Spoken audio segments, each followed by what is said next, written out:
አዳንከኝ እግዚአብሔር ተመስገንልኝ በማይነገር ስጦታ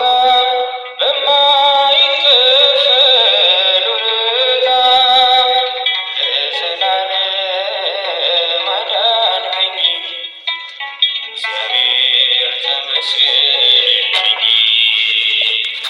ለዘላለም አዳንከኝ እግዚአብሔር ተመስገንልኝ ስኖር በሞት ጥላ ነፍሴ ከክብር ጎላ ኪዳንን አስበህ መጣ ወደ ልጅ ቃል የለኝም የሚችል የሚገልጥ ያንተን ኃይል አወራለሁ ለትውልዱ እንደዳነ ሞተ አንዱ በማይነገር ስጦታ በማይከፈል ውለታ ለዘላለም አዳንከኝ እግዚአብሔር ተመስገንልኝ ለዘላለም አዳንከኝ እግዚአብሔር ተመስገንልኝ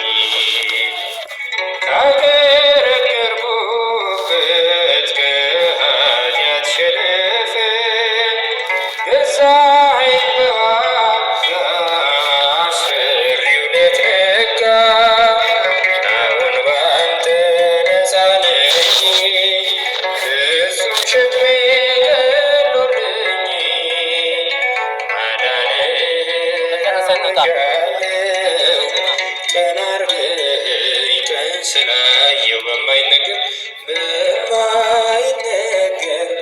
ስጦታ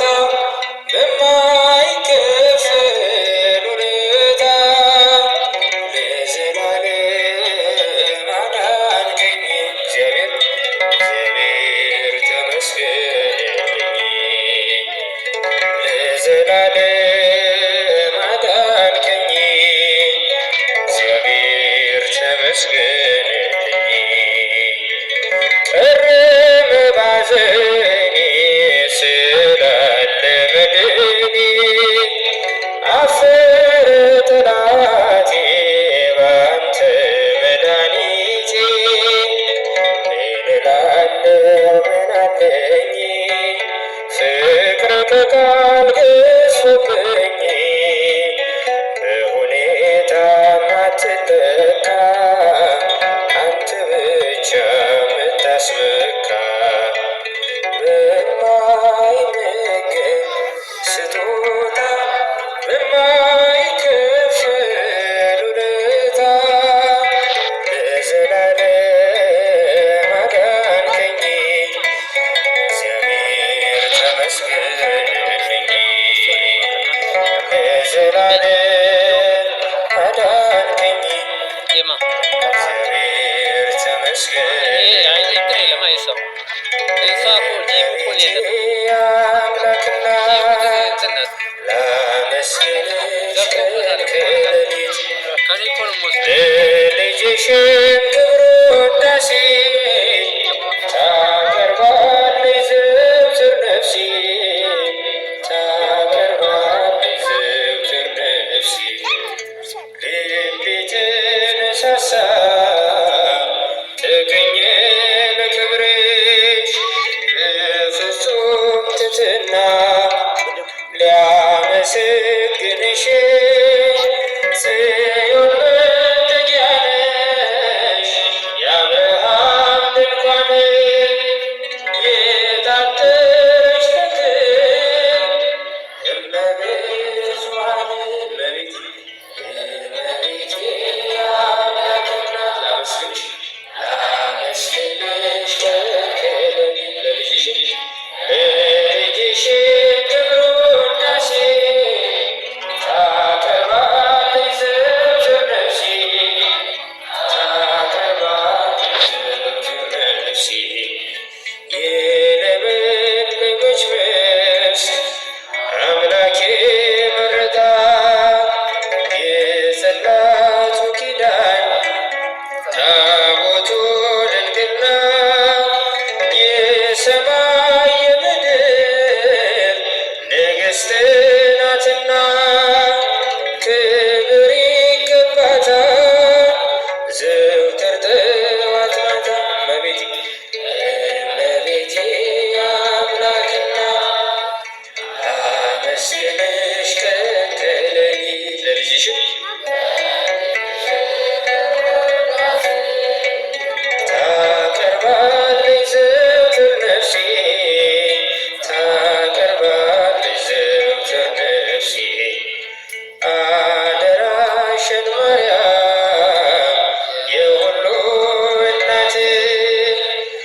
ምልጃሽ አስቤኝ ኋላ ስራቆት ያንን የእሳት ባህር አሻግሬ ልግሎ እንዳልወድቅ እንዳልሞት ከቶ እንዳላይ ስላት እመቤቴ አምላክና ላመስግንሽ ከሌሊት ለልጅሽ ክብር ውዳሴ ታቀርባለች ዘወትር ነፍሴ ታቀርባለች ዘወትር ነፍሴ የለመለመች መስክ አምላኬ መረጣት የጽላቱ ኪዳን ታቦቱ ድንግል ናት የሰማይ የምድር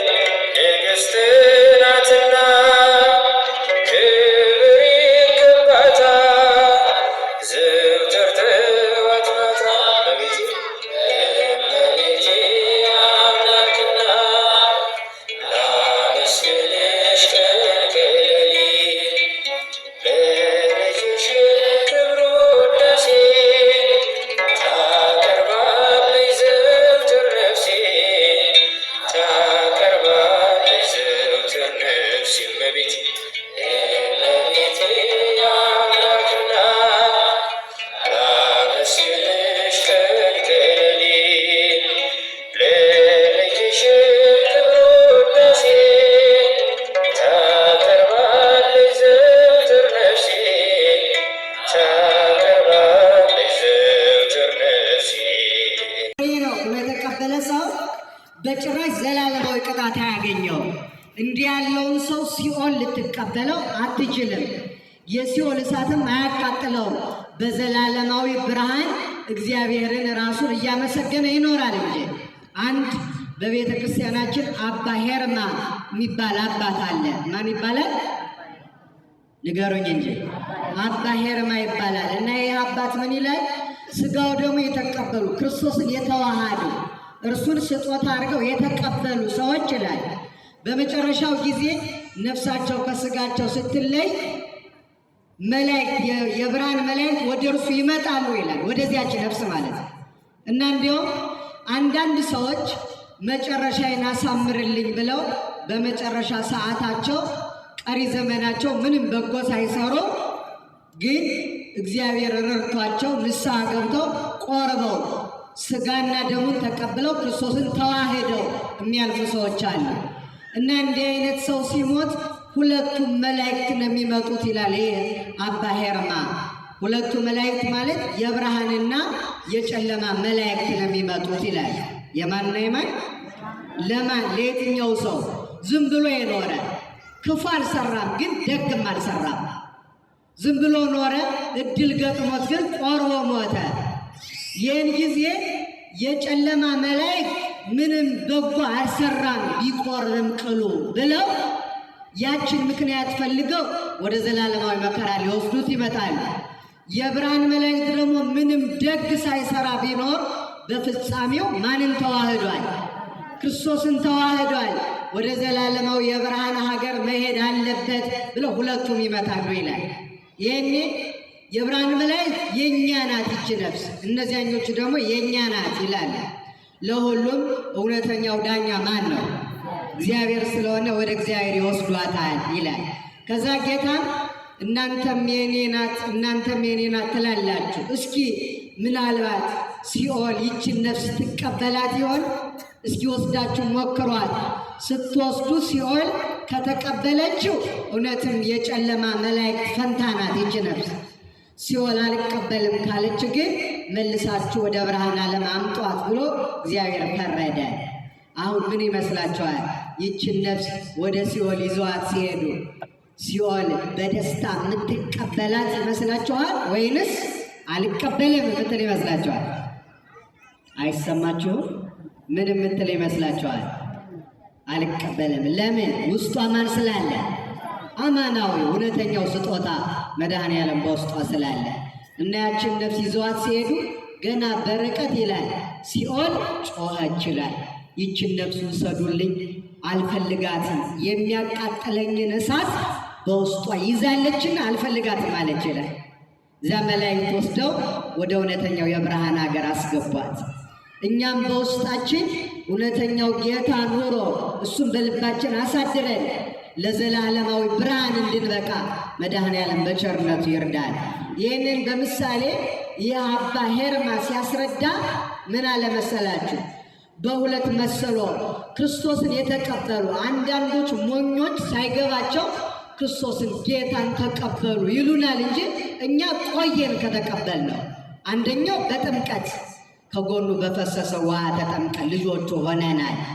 ቀጥሎ ደግሞ መለኮታዊ ሥጋውን ቆርሰን በልተናል፣ እስክንጠግብ ደሙንም ጠጥተናል። ስለዚህ እኛ ክርስቶስን ተቀብለናል አልተቀበልንም። ግን በመሃል እንደ ተራ ነገር ቆጥረው የተውነው ግን እንደገና ወደ ቁርባን መምጣት አለብን። አሁን እዚህ ውስጥ በእርግጠኝነት ማንኛችንም ሲኦል መግባት አንፈልግም። እንፈልጋለን? ክርስቲያኖች የዚህ ዓለም መከራ ማብቂያ አለው፣ ማለፉ አይቀርም። የዚህ ዓለም ረሃብ ዛሬ የራበው ሰው ነገ ይጠግባል። ዛሬ የጠማው ደግሞ ነገ ምን ይላል? ይረካል። ዛሬ የጨለመበት ነገ ብርሃን ይወጣለታል። ዛሬ የወደቀ ነገ ይነሳል። ዛሬ የታመመ ነገ አይድንም? አረ ንገሩኝ። ይድናል። ይለወጣል። ቅዱስ ዮሐንስ አፈወርቅ እንዳስተማረን በምድር ላይ ቋሚ መከራ የለም፣ ቋሚም ደስታ የለም። ዛሬ የሳቀ ሰው ነገ ያለቅሳል። ዛሬ ደግሞ ያለቀሰ ነገ ይስቃል። ቋሚ ደስታ የለም፣ ቋሚም ሐዘን የለም። ቋሚ ሐዘን ያለው በዚያኛው ዓለም ነው። ቋሚም ደስታ ያለው በዚያኛው ዓለም ነው። ስለዚህ ለዚያኛው ዓለም ማሰብ አለብን። በዚህ ምክንያት የማይለወጥ ስለሆነ መከራው ማንም ሲሆን በዘላለማዊ ቅጣት ውስጥ መውደቅ አይፈልግም። ሲኦል መግባት የሚፈልግ እዚህ ውስጥ የለም አይደለም። አባቶቻችን ወደ ሲኦል እንዳንገባ አጥብቀው ካስተማሩን ትምህርት አንዱ የአምላክ ሥጋና ደምን ምን በሉ ተቀበሉ፣ ውስጣችሁ ክርስቶስ ይኑር፣ በሕማም በሞት በመከራ ላይ ስልጣን ያለውን ጌታ ያዙ፣ ያኔ ምንም አይደርስባችሁም። ለዚህ ከሆነ ነቢዩ ዳዊት በመዝሙሩ እመኒ ሆርኩ ማእከለ ጽላሎተ ሞት ኢይፈርሆ ለእኩይ እስመ አንተ ምስሌ፣ በጨለማና በሞት ጥላ መካከል እንኳ ብሄድ አንተ ከኔ ጋር ነህና ክፉን አልፈራውም ይላል። እንኳን የብርሃን መንገድ የጨለማ መንገድ ቢሆን እግዚአብሔር ከኛ ጋር ከሆነ አያስፈራንም። አሁን በእኛ ዘመን አንዱ ሞትን የፈራ ነው እግዚአብሔርን እንደያዝነው እርግጠኞች ስላልሆነ ነው። የታወቀ አንፈራም ነበር። ቢኖር ኖሮማ አብሮን ልሄድ ከክርስቶስ ጋር ልኖር እናፍቃለሁ ነበር የምንለው። አሁን ግን መቼ ሞት ይመጣ ይሆን፣ መቼ ስደት ይመጣ ይሆን እያል የምንጨነቅ ሆነናል። ውስጣችን ስላልያዝ ነው ማለት ነው። እና ይህን ሲያስረዳ በሁለት ምሳሌ ይመስላል። አባ ሄርማ ክርስቶስን ጸጋ አድርገው ስለሚቀበሉና ስለማይቀበሉ ምዕመናን ሲያስረዳ ምን ይላል? ደረቅ እንጨትና እርጥብ እንጨት ታውቃላችሁ ይላል። እናውቃለን አይደለም? አታውቁም? በዚህ ሰፈር እርጥብ እንጨት ታውቃላችሁ? ደረቅስ? አሁን ልጠይቃችሁ። አሁን አንድን በደንብ ሆኖ የደረቀ እንጨት ወደ እሳት ብትከቱት ይቀጣጠላል ወይስ ይጠፋል? ምን ስለሆነ? እንጨቱ ምን ስለሆነ? ደረቅ ስለሆነ። እንጨቱ ደግሞ እርጥብ ከሆነስ ወደ እሳቱ ብንወስደው ምን ይሆናል? ይነዳል። እንዲሁም ምን ያደርገዋል? እሳቱን ያጠፋዋል። አያችሁ። እና ይህ አባት ምን አለ? ደረቅ እንጨት ማለት የማይቆርቡ ምዕመናን ናቸው አለ። እርጥብ እንጨት የተባሉት ደግሞ ሥጋው ደግሞ የሚቀበሉ ዘወትር ክርስቶስ በውስጣቸው ያሉ ምዕመናን ናቸው አለና ቀጥሎ ምን እንዳለ ታውቃላችሁ? እነዚህ ደረቆቹን እንጨቶች ወደ ሲኦል ቢጥሏቸው ሲኦል በደስታ ትቀበላቸዋለች። እርጥቦቹ እንጨት ግን የሲኦልን እሳት ያጠፉታል እንኳን ሊቀጣጠሉ። ለምን? እርጥቡ ጌታ እሳቱን የሚያጠፋው በውስጣቸው ስላለ ማለት ነው። ስላለ እና ለዚህ ነው ሐዋርያው ስለማይነገር ስጦታው ማን ይመስገን። ያ የማይነገር ስጦታው ራሱ ነው። ራሱን አሳልፎ የሰጠን ራሱ ገንዘብ ሆኖ መክሊት ሆኖ እናተርፍበት ዘንድ እንነግድበት ዘንድ እንጠቀምበት ዘንድ እንዳንቀብረው የተሰጠን መክሊታችን እና ጸጋችን ሀብታችን ሞገሳችን ራሱ ክርስቶስ ነው። በእኛ ዘመን ግን ብዙ ሰዎች ይህንን ወርቅ፣ ይህን መክሊት፣ ይህን ጸጋ መሬት ቆፍረው ቀብረውታል። ምን ያህሎቻችን ከክርስቶስ ጋር እንኖራለን? ብዙዎቹ ደግሞ ተጠቀሙበት፣ ቅዱሳን አተረፉበት። የሚገርማቸው ተጠቀሙበት፣ ለእነሱ ብቻ ሳይሆን ለሌላውም ተረፉበት። እነዚህ ሁሉ ቅዱሳን ስለ እሱ መክሊትነት እና ጸጋነት አበው ምን እንዳሉ ታውቃላችሁ? ቀዳሜ ጸጋ ኢየሱስ ክርስቶስ። እስኪ በሉ ቀዳሜ ጸጋ ማን? ኢየሱስ ክርስቶስ። የጸጋ ሁሉ መጀመሪያ አባቱ ለሕማም ለሞት አሳልፎ ስለኛ የሰጠው እርሱም ሥጋውን ቆርሶ ደሙን አፍሶ ራሱን ለኛ የሰጠ የመጀመሪያው ስጦታ መድኃኔዓለም ክርስቶስ ነው። ራሱን የሰጠን አምላክ ክብርና ምስጋና ለተቀደሰው ስሙ ይሆንልን። በዚህ በዮሐንስ ራእይ ምዕራፍ 3 ቁጥር 17 ላይ እንደዚህ የሚል ቃል ተጽፏል። እስከ 18 ማለት ነው። አንድ አገልጋይ ነበረ እንደኛ ማለት ነው። እና ሰውየው ሀብታም ነኝ ምንም የጎደለኝ የለም ብሎ ነው የሚያስበው። ግን ድሃ ነው።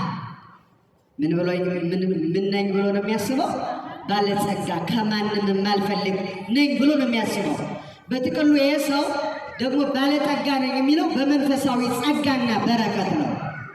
ባለጸጋ ነኝ የሚለው ግን ይሄ ሰው ድሃ ነው፣ በመንፈሱ ጎስቋላ ነው። እና ዮሐንስ በራእዩ ምን ይላል? ሀብታም ነኝና ባለጠጋ ሆኛለሁ፣ አንድስ እንኳ አያስፈልገኝም ትላለህ፣ ነገር ግን ጎስቋላና ምስኪን ድሃን መሆንክን አታውቅም። የዚህ ሰውዬ መሰረታዊ ችግር ሀብታም ነኝ፣ ባለጸጋ ነኝ፣ ምንም አልፈልግም ብሎ ነው የሚያስብ። ግን ድሃና ጎስቋላ ምስኪን ነው። ይሄ መሆኑን ደግሞ አያውቅም። አብዛኛዎቻችን እንደዚህ ይላል። ምንም የጎደለብን አይመስለንም በመንፈሳዊ ሕይወታችን፣ ግን ብዙ ነገር ጎሎን ድሃ ሆነናል። ከሁሉ በላይ ትልቁን ሀብት ክርስቶስን በኃጢአት ምክንያት አጥተነዋል። ኃጢአት በእኛና በክርስቶስ መካከል እንደ ግድግዳ ቆማ እንዳናየው አረገች። የሚገርማችሁ አሁን ኃጢአት ስንሰራ እግዚአብሔር ትዝ ይለናል። ስንዘሙት፣ ስንሰርቅ፣ ሰው ስንሳደብ፣ ስናማ እናየዋለን። ለምን መሰላችሁ? ማናየው መሐላ ኃጢአት ግድግዳ ሆና አባታችን እንዳናየው ከለከለችን። ግን ነቢዩ ምን አለ? ወበአምላኬ እተዓደዋ ለዐረፍት፣ በአምላኬ ግድግዳውን አልፈዋለሁ አለ። ግድግዳው ኃጢአት ነው። በእርሱ ቸርነት ያን ግድግዳ አፍርሰን አምላካችን ለማየት ያብቃን ሁላችንም። በእውነቱ ነቢዩ ዳዊት የክርስቲያኖች ተስፋ ጉጉት ይሄ ነው፣ ሌላው ሁሉ ያልፋል። ምንድን ነው ጉጉታችን? እርሱን ማየት። ኃጢአት አቁመን የእርሱን ብሩህ ፊት ለማየት መብቃት እንዳለው ነቢዩ ማይዜ እበጽሕ ወእሬ ገጹ ለአምላኬ፣ መቼ ደርሼ የአምላኬን ፊት አይቼው ይላል። አሁን የምትወዱትን ሰው መልክ ማየት ደስ አይላችሁም? ደስ ይላችኋል አይላችሁ? አሁን እዚህ ወንዶች አላችሁ፣ የምትወዷት ፍቅረኛ ቢኖራችሁ በየቀኑ ፊቷን ማየት ትፈልጋላችሁ? አትፈልጉም? መነኮሳት ናቸው ያሉ እዚህ ማለት አትፈልጉም? ፈልጋላችሁ አይደለ? ሴቶቹ በጣም የምትወዱት ወይም ባላችሁ ወይም ፍቅረኛችሁ ቢኖር ብታዩት ፊቱን ደስ አይላችሁ? እና አኮረፋችሁ። ከሌላችሁ ይሰጣችኋል እግዚአብሔር። ምን ያህል ግን ደስ ይለናል አይደል? ባጭሩ የምንወደውን ሰው ፊት ማየት ደስ ይላል። ግን የሚገርማችሁ እሱ ሁሉ ይሰለቻል። ትናንት ፊቱን ለማየት ትጓጓ የነበረች ሴት ዛሬ ፊቱን ማየት አልፈልግም የምትል ሴት አለች። ወንዱም እንደዚያው ላያት አልፈልግም ይላል። የዚህ ዓለም ፍቅር ወረት ነው፣ ይሰለቻል።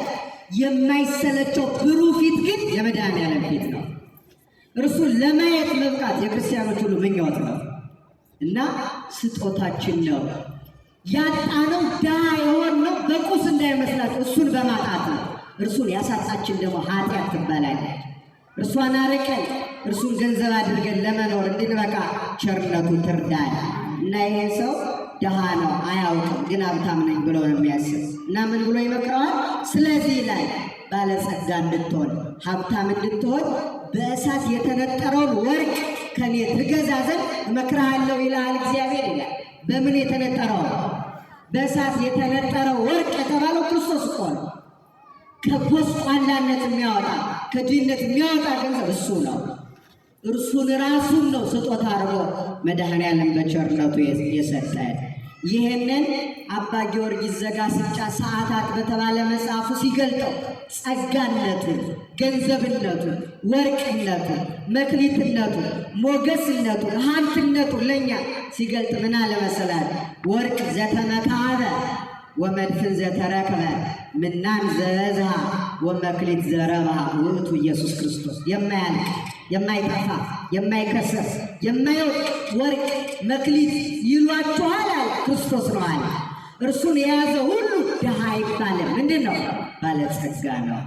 እርሱም በጥምቀት በሥጋው ደሙ ይዘን በምድረ ሰማይ ከብረን እንድንኖር ማን ይርዳል? እግዚአብሔር ሁላችንንም ይርዳል። ሌላው ክርስቲያን ስለማይነገር ስጦታው ማን ይመስገን? እግዚአብሔር ይመስገን ያለው ሐዋርያው ከክርስቶስ ቀጥሎ ክርስቶስ የሰጡ ሌሎች ጸጋዎች አሉ። 4 ናቸው። አንደኛዋ እመቤታችን ናት። እስኪ ሁላችሁ ንገሩኝ በአንድ ድምፅ ማን ናት? እመቤታችን። መክሊት ተሆነን ዘንድ፣ ወርቅ ተሆነን ዘንድ፣ ጸጋ ተሆነን ዘንድ ለሁላችን የሰጣት ጸጋ፣ ገንዘብ፣ ወርቅ፣ መክሊት፣ ክብር፣ ሞገስ እናት እመቤታችን ቅድስት ድንግል ማርያም። ከራሱ ቀጥሎ የሰጠን ቀራንዮ ላይ ራሱን ሰጠን። ከዚያ የመጣበትን ተልእኮ ሲፈጽም ደግሞ እነኋት እናት ብሎ እናቱን ደግሞ ስጦታ አድርጎ ምን አለ? ሰጠን። ያ ደቀ መዝሙርም ከዚያ ጊዜ ጀምሮ ይዟት ወደ ቤቱ ሄደ ይላል። እናቱን ወደ ቤታችን ጓዳ ይዘናት እንድንሄድ ክርስቲያኖች ማን ይርዳን? በእውነት እግዚአብሔር በቸርነቱ ይርዳን። እርሷ ምንድን ናት? ሀብት ናት። እርሷ ጸጋ ናት። እርሷ መክሊት ናት። ብዙዎቹ ተጠቅመውባታል፣ ብዙዎቹ ደግሞ ከስረውባታል። አታማልድም ብለው ቃል ኪዳኗ አይጠቅምም ብለው መሬት ቆፍረው ቀብረው የከሰሩባታል። ታማልደናለች፣ ቃል ኪዳኗ ይጠቅመናል፣ ከፍጥረታት ሁሉ የበለጠ ክብርና ሞገስ አላት ብለው የተጠቀሙባት ደግሞ ከፍ ከፍ አሉ። የሚገርማቸው መንግሥተ ሰማያት መርታ የምታገባ ስለሆነ እርሷን ከፊት አድርገው ለዘላለማዊ ክብረ በቁ። እኛም እንደነሱ ዘመናችን ሙሉ እንድንጠቀምባት ከአማላጅነቷ ከቃል ኪዳኗ እንዳንወጣ ማን ይርዳል? መድኃኔዓለም ይርዳል። የማትነገር የማትተረጎም የማትብራራ ልዩ ጸጋችን፣ ሀብታችን፣ መክሊታችን እመቤታችን ናት። የተወደዳቸው ኦርቶዶክሳውያን እርሷን የያዘ ሁሉ ከበረ፣ እርሷን ያልያዘ ግን ተዋረደ። እርሷን የያዘ ከፍ ከፍ አለ፣ እርሷን ያልያዘ ግን ዝቅ ዝቅ አለ። ሞገሳችን ናት አይደለች? ክብራችን ናት። እንዲህ ብለን ቀና ብለን ለመሄድ ምክንያታችን እሷ ናት። ይኸው ነጭ ለብሰን በደጁ ለመቆም የበቃ ነው እርሷ ጌታን ስለወለደችው ነው። ይኸው የአዲስ ኪዳኗ ቤተክርስቲያን የተመሰረተችው እርሷ መድኃኔዓለምን በመውለዷ ምክንያት ናት። ምክንያት ነው። የጸጋ ሙዳይ ናት እመቤታችን። ዛሬ በመቅደሱ ለመሰብሰብ ሥጋውን ለመብላት ደሙን ለመጠጣት ከጎኑ በፈሰሰዋ ለመጠብ ክርስቶስን ለመልበስ ለመብላት ለመጠጣት ከእርሱ ጋር ለመኖር የበቃ ነው እሷ ምክንያት ነው። ስለዚህ ሀብታችን ናት አይደለችም? ናት። እስኪ ናት በሉ ሁላችሁ። አስተውሉ ክርስቲያኖች። በብሉይ ኪዳን ዘመን አንድ ምሳሌ አለ ስለ እመቤታችን የተነገረ። ጠቢቡ ሶሎሞንን ታውቁታላችሁ። ከአባቱ ከሰሎሞን በኋላ በ12 ዓመቱ በእስራኤል ዙፋን ላይ ተቀምጦ ያን ከባድ ሕዝብ በቅንነት የመራ ታላቅ አባት ሰሎሞን እና ንግስናው የሚታወቅበት እንግዲህ የ12 ዓመት ሕፃን ልጅ ነው ብያቸዋለሁ። በእድሜ ከሆነ እርሱ ንጉሥ ነው ብሎ ሊያከብረው የሚችል አይኖርም። ግን ንጉሥ መሆኑን የምታስታውቀው አንዲት ቀለበት ነበረችው ይላል ታሪኩ። ምን ነበረችው? ግርማ መንግስቱ ትምህርተ መንግስቱ ናት። ሰሎሞን ንጉሥ መሆኑን ይታወቀው፣ ሰው የሚያከብረው፣ ዙፋን ላይ የተቀመጠው፣ ያልተዋረደው፣ ከፍ ከፍ ያለው ያቺ ቀለበት ስላለች እና አንድ ቀን ዙፋኑ ላይ ተቀምጦ እያለ አንድ የኔ ቢጤ የራበው የኔ ቢጤ መጣና ስለ እግዚአብሔር ተዘከሩኝ አለ። ደጁ ላይ ቆሞ ምንድን ነው ይሄ ሰው ብሎ አገልጋዮቹን ጠየቃቸው። ይሄማ የኔ ቢጤ ነው አለ። የኔ ቢጤ ምንድን ነው አለ። አያውቅም ሰሎሞን። በቤተ መንግስት ነው ያደገው። ስለዚህ ችግር አያውቅም። በነገራችን ላይ በጣም በምድር ላይ ከባዱ ነገር ምዕመናን ምንድን ነው ካላችሁ፣ ችግር አለማወቅ፣ ረሃብ አለማወቅ፣ ጥም አለማወቅ፣ ስደት አለማወቅ። ይህን አለማወቅ ጉዳቱ ምን እንደሆነ ታውቃለህ? ሰው ራበኝ ሲል አይገባል። ጠማኝ ሀገር ጥዬ የተሰደድኩ ስደተኛ ሲል አይገባል። እንዳናዝን እንሆናለን፣ እንጨክናለን። ያ